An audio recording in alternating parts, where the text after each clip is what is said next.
कल आइसोमर के कितनी हमारे पास जैसे प्रोपेन है, ब्यूटेन है ना, हेक्सेन है, हम लोग वहां तक का आइसोमर देख लिए थे कि उसके पॉसिबल आइसोमर क्या है। आइसोमर में तुम लोग को बार बताया था कि उसके मॉलिक्यूलर फॉर्मूला सेम होंगे, स्ट्रक्चर अलग होगा। तो मैंने बोल दिया था हेप्टेन का, और आप लोग हद से ज्यादा लोग बना के भी लेके आए कि हेप्टेन के कितने आइसोमर पॉसिबल, ठीक है, और आपको बना करके भी दिखा दिया गया। सबको समझ में आ गया ना? ठीक है, अब हम लोग एक स्टेप आगे बढ़ रहे हैं। अब ध्यान देना, अब नेमिंग कैसे की जाएगी। अब हम लोग आयुपेक नेम लिखना सीखेंगे, ठीक है। आयुपेक कैसे लिखा जाता है मैं ये बताऊंगा। तो पहले तो आप लोगों को पता होना चाहिए कि आयुपीएसी क्या होता है, ठीक है। तो पहले आयुपीएसी, पहले इसका फुल फॉर्म समझ लो।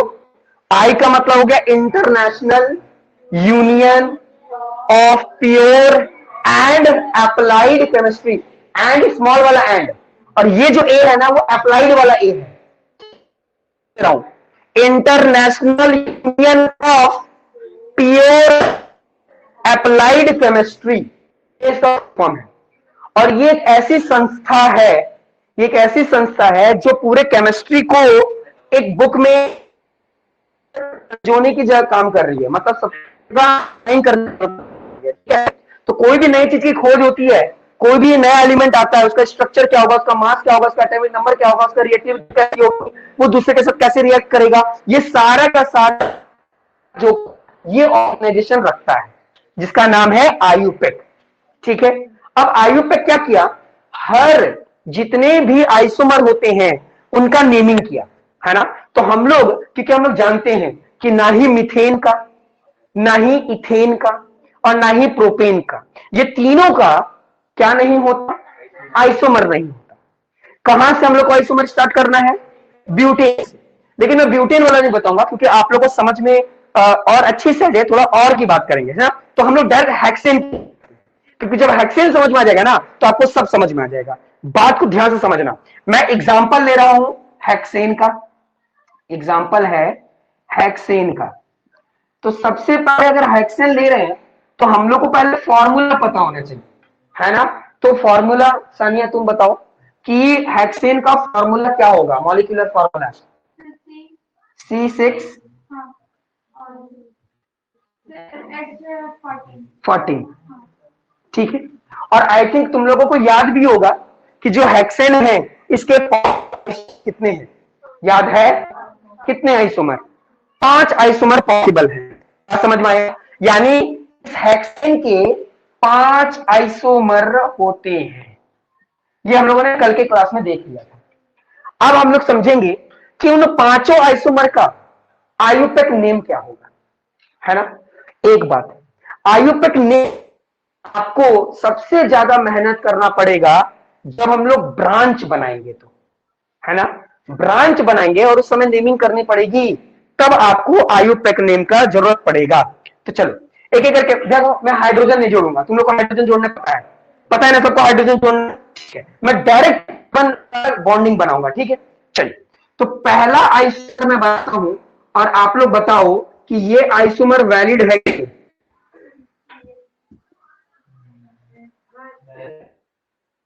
बात समझ में है।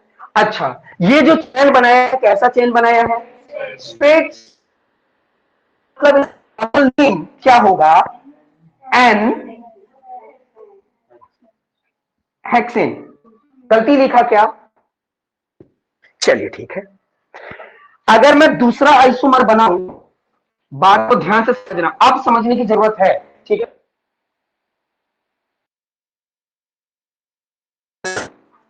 1 2 3 4, ठीक है, ये रहा 5, और मैं यहां लगा दिया 6, बताइए वैलिड है ना, ये एकदम वैलिड है। कोई इसका नेमिंग करना चाहता है, हम लोग इसको बोलेंगे आइसो हेक्सेन। अब तुम लोग बोलोगे सर ये तो कल ही पढ़े हैं, इसे तो जान रहे हैं, कुछ नया बताइए। अब नया सुनिए, अगर कोई इस स्ट्रक्चर का आप बोले नेम बताइए, आई बताइए, तो आप क्या बताएंगे? आप बताएंगे, ध्यान देना, आप बताइएगा 2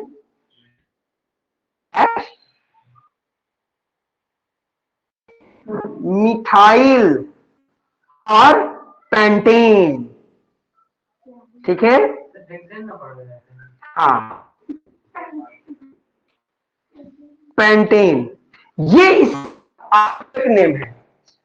ठीक है, अब बोलोगे सर इसे कुछ भी लिख दिए। अब ध्यान देना, ये जो 2 है ना, ये बता रहा है कि कितने नंबर पर, कौन से नंबर के कार्बन पर ब्रांच बना। तो देखिए, दूसरे नंबर के कार्बन पर ब्रांच बना, एकदम सही बात। अच्छा, कितना ब्रांच बना? तो तो एक कार्बन के लिए क्या यूज करते हैं? मिथ, है ना। अब बोलोगे सर मिथ क्यों लगा रहे हैं? अगर मिथेन होता, मिथेन का मतलब कार्बन 1 हाइड्रोजन 4, है ना। तो फिर हम लोग ये सर फाइल लिखते हैं जब कार्बन 1 हाइड्रोजन 3, या एक कहीं है। अगर तुम इसको देखो, तो अगर मैं बॉन्डिंग तो 1 हाइड्रोजन यहां रखूंगा, 1 हाइड्रोजन यहां रखूंगा, सर लेकिन क्या मैं और 1 हाइड्रोजन रख पाऊंगा? नहीं रख पाऊंगा। देखिएगा थोड़ा तो समझ में आएगा। हाइड्रोजन मीथेन, मैं एक कार्बन, एक हाइड्रोजन कम हो गई, नहीं होगा, इसलिए मिथाइल आइल ये कंप्लीट नहीं है, कंप्लीट इसके साथ कंप्लीट नहीं है, हाइड्रोजन के साथ कंप्लीट नहीं, क्योंकि ये कार्बन इस कार्बन के साथ कैटिनेशन शो कर दिया। बात मेरा, चलो एक और एग्जांपल देखता हूं जिससे समझ में,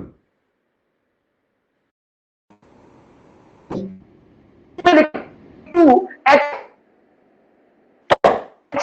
यानी दुगना प्लस 2, और दुगना प्लस 2 तो होता है जाता है और अल्केन ग्रुप से आता है, और इसमें कार्बन कितने हैं?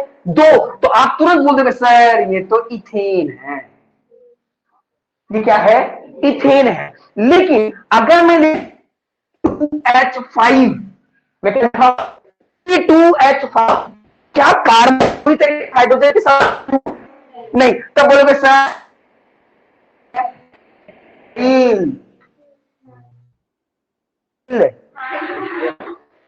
वो क्लियर है ना? समझ में आ रहा है कि नहीं आ रहा है? यानी अगर कार्बन पूरा अगर हाइड्रोजन के साथ बॉन्ड नहीं बनाया तो आइल लगा देते हैं, आइल लगा देते हैं। ठीक है, तो यहां पर ये समझो, सेकेंड नंबर पर, सेकेंड नंबर के कार्बन पर एक ब्रांच बना, सेकेंड नंबर के कार्बन पर एक ब्रांच बना, एक कार्बन का ब्रांच बना, लेकिन वो जो ब्रांच बना वो पूरा हाइड्रोजन नहीं रख पाया, इसलिए मिथाइल, है ना। अब पूरा आपका जो मेन चेन था वो कितना कार्बन का बना, क्योंकि इसको तो हम अलग से लिख दिए, इसको तो हम अलग से लिख दिए ना, तो ये कार्बन तो काउंट नहीं होगा। यहां पर क्या होता था, हम लोग सारे कार्बन को काउंट करके लिखते थे, ये देखो हाई आइसोहेक्सेन, तो आइसो का मतलब कोई, हम लोग तो काउंट किए नहीं कार्बन, जब कार्बन काउंट नहीं किए इसलिए हम लोग पूरा गिनते थे 1 2 3 4 5 6, इसलिए हेक्सेन।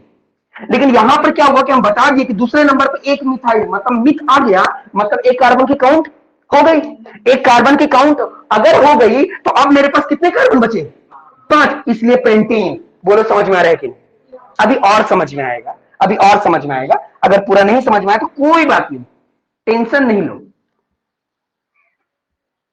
ठीक है, चलिए अब हम लोग देखते हैं, क्योंकि इसके 5 आइसोमर हैं तो कुछ और देखते हैं, है ना, जिससे आप लोग को और क्लियर होगा। चलिए एक और बनाता हूं, तीसरा नंबर, ठीक है। तो 1 2 3 4, ठीक है, 5 और 6, ठीक है ना। अगर चैन के हिसाब से इसका नेम बोले, चैन, ठीक है, तो चैन के हिसाब से इसका नेम है नियो। अब पूरन, क्योंकि नियो में कोई कार्बन नहीं काउंट हुआ, नियो हेक्सेन। बोलो ये पढ़े कि नहीं पढ़े? पढ़े ना।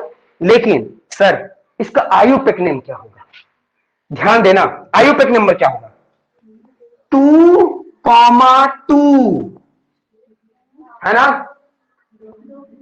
डैश डाइमिथाइल, डाइमिथाइल 1 2 3 4, 4 मतलब ब्यूटेन। अब देखो ये क्या बताना चाहता है, ये बताना चाहता है दूसरे नंबर पर और दूसरे नंबर पर, ये दूसरा नंबर 1 2 पर एक चेन, दूसरे नंबर पर एक चेन, यानी दोनों दो दो नंबर पे है। और कितने निकले हैं? दो, दो मिथाइल, क्योंकि ऊपर वाला भी अपना पूरा हाइड्रोजन के साथ बॉन्ड नहीं बना पाया, नीचे वाला भी पूरा हाइड्रोजन के साथ बॉन्ड नहीं बना पाया, इसलिए डाई मिथाइल। यहां डाई क्यों नहीं? क्योंकि एक ही निकला था। यहां डाई क्यों? क्योंकि दो निकला हुआ है और दोनों का पोजीशन सेकेंडरी नंबर पर। तो फिर सिंगल चेन कौन है? सिंगल चेन है ये ब्यूटेन। ठीक है, थोड़ा सा और समझो ताकि और एकदम क्लियर हो जाएगा। देखो अब ये जो बना हुआ ना, इसमें आई थिंक आप लोग को अब पूरा क्लियर होने लगेगा। तो चौथा नंबर ध्यान दीजिएगा, कार्बन कार्बन कार्बन कार्बन और एक कार्बन यहां, एक कार्बन यहां। वैसे हम चाहते तो नीचे भी रख सकते हैं, ठीक है। कोई पूछा नेम क्या है? कोई विशेष नेम नहीं है, आइसो, आइसो हेक्सेन अगर चैन के रूप में बोला जाए तो। लेकिन हम लोग को क्या चाहिए? हम लोग को चाहिए आयुपेक नेम। तो आयुपेक नंबर मतलब क्या हुआ? 2,3। एक 2 नंबर पे है और एक 3 नंबर पे है। अगर हम इधर से भी चलेंगे तो एक 2 नंबर पे है और एक 3 नंबर पे है, ठीक है। तो कितने हैं? निकले हुए तो 2 हैं, तो इसलिए डाई मिथाइल, क्योंकि ये भी नहीं बना पाया अपना और ये भी नहीं बना पाया, ठीक है। दोनों का काउंट हो गया यहां पर। तो अब 1 2 3 4 यानी ब्यूटेन। बोलो ईमानदारी से आयुपेक जा रहा है कि नहीं? समझ में आ रहा है? चलो और देखते हैं, इसका एक और पॉसिबल है ना, वो भी देख ही लेते हैं। तो पांचवा देखते हैं, ध्यान दीजिएगा। पांचवा के लिए ये यहां से ऐसे कर देता हूं, ठीक है। कार्बन कार्बन कार्बन, ठीक है, और यहां पर एक कार्बन, यहां भी एक कार्बन और एक यहां कार्बन। बात समझ में आ रहा है?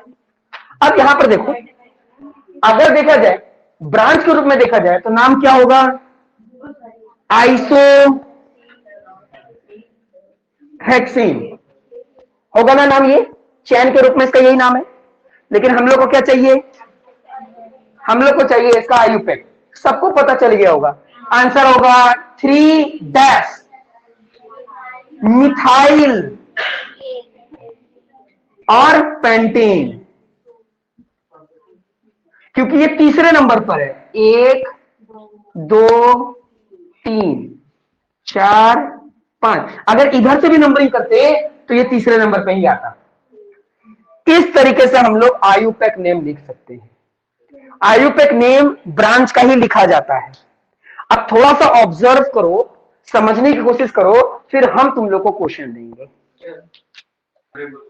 तो देखिए, कुछ बच्चे सोचे होंगे कि जैसे यहां पर आपने लिखा है सेकंड नंबर पे 2 मिथाइल पेंटेन, उसी तरीके से यहां से भी नंबरिंग करके 1 2 3 4 4 में भी लिख सकते हैं 4 मिथाइल पेंटेन। लेकिन वो नहीं होगा। क्यों नहीं होगा? क्योंकि वैलिड स्ट्रक्चर क्या होता है कि जितना पास में ब्रांच बनेगा, जितना पास में ब्रांच निकलेगा, हम लोग उधर ही से कंसीडर करते हैं। अगर हम इधर से देखेंगे तो 1 2 3 4, 4 नंबर के कार्बन पे ब्रांच बना, 4 नंबर पे ब्रांच बता दिए। और अगर इधर से देखेंगे तो 1 2 3 4 यानी 2 नंबर पे ही ब्रांच बना, तो हम लोग इसको वैलिड मानेंगे और ये वैलिड नहीं होगा, ये गलती कर। क्योंकि जहां भी ब्रांच पास में होगा, जिधर साइड से ब्रांच पास में दिखता है, हम लोग वहीं से फॉलो करते हैं। अच्छा, हो सकता है कि किसी के मन में क्वेश्चन उठेगा, सर अगर मान लीजिए कुछ ऐसा है ना, और यहां ऐसा है, तब हम लोग नंबरिंग कहां से करें? तो मैटर ही नहीं करता। इधर से भी लेके जाओगे तो 1 2 और इधर से भी लेके जाओगे तो 1 2, आंसर तो 2 और 3 आएगा ना। आंसर तो 2 और 3 आएगा। हाँ, लेकिन कब मैटर करेगा, कब मैटर करेगा वो बताता हूं। अगर यहां पर कार्बन कार्बन कार्बन इस तरीके से कार्बन है, एक यहां कार्बन एक यहां कार्बन, ठीक है, तो अब जो नंबरिंग करेंगे, कुछ बच्चे ऊपर से यहां से नंबरिंग कर रहे होंगे 1 2 3 4 5 6, ठीक है, तो वो क्या लिखेंगे, लिखेंगे 4,5 डाई मिथाइल, ठीक है, और 1 2 3 4 5 6 यानी हेक्सेन, वो ऐसा लिखेंगे। लेकिन कुछ बच्चे लिखेंगे इधर से 1 2, है ना, कुछ बच्चे 1 और 2 यानी लिखेंगे 2 3। तो जो बच्चे लिखेंगे 2 3 वो सही है, क्योंकि पास में जिधर से कार्बन मिल रहा है, पास में जिधर से कार्बन मिल रहा है, कार्बन का ब्रांच मिल रहा है, हम लोग उधर से ही नंबरिंग को काउंट करते हैं। बात समझ में आ रही है कि नहीं? सबको समझ में आ गया ना? तो इसको ऑब्जर्व करो ध्यान से, क्वेश्चन पूछता हूं।